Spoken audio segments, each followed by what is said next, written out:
Oh, hey, I didn't see you there. It's time for us to do definitions for Dingles. With Naise and Jingles. Where did you come from?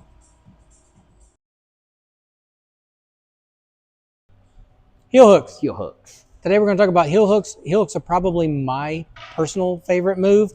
I use them all the time, and I use them to stabilize, and I use them to help me get higher, better, more good. So Yeah. I want to talk, so stabilizing, no, I really want to talk first, I think, about how to actually do the heel hook. So the first thing you need to do is get a friend. Can you believe that? Friend. Hi.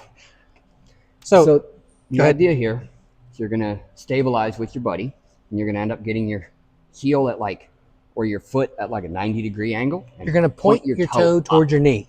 Point it towards your knee. Because this is how most people try to grab a hold of a heel to start off with. They point their toe to their knee, and then they just pull in. And that's how they try to use the heel hook. But we are going to practice by doing that bad first. You got to know bad before you know good. So hook it, and then try to pull the person in. And I am not using a lot of energy, even though I'm trying. I'm just not getting a lot out of it. I feel like I'm going to slide off your heel. Yeah. Normally, if you do this without climbing shoes, that's exactly what happens. You go, boom, pop yourself. So instead, he's going to point his toe the wrong way, up towards his knee. I'm going to point mine away from where the good part of his heel is, and I'm going to use my heel to actually hook onto his foot. And then now when we start pulling, you're going to find out who has better strength. Not necessarily strength, but technique and the strength. So now if we both hook the heel correctly by pointing our toes in the direction of it, and then we both start pulling.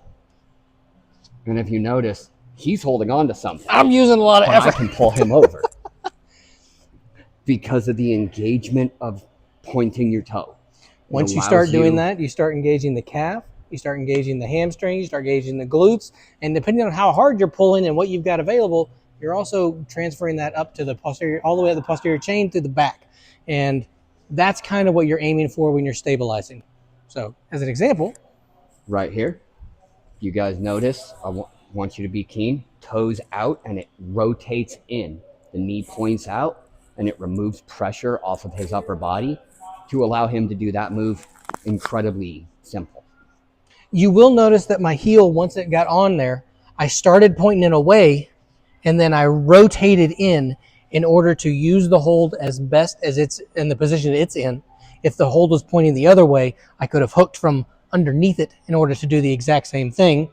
And once I pointed my toe, I also rotated the knee, which pulls the hips around and up and allows for the engagement of das glutes.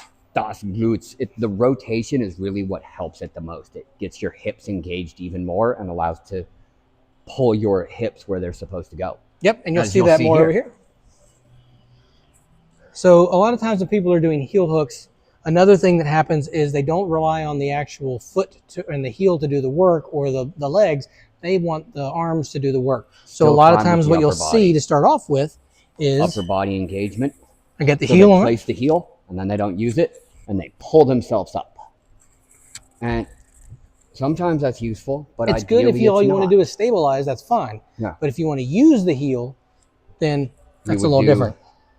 A shift over the same way you pull with your toes, and then you can reach up. Well, up and over. Up and over and just go around.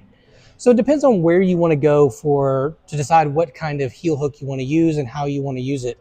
A lot of times I found that when you do the first type of heel hook and you're kind of just using it to stabilize and you start using your arms to pull up, what that does is it limits your sideways mobility. So if all you're trying to do is go up, it's probably going to work out well for you.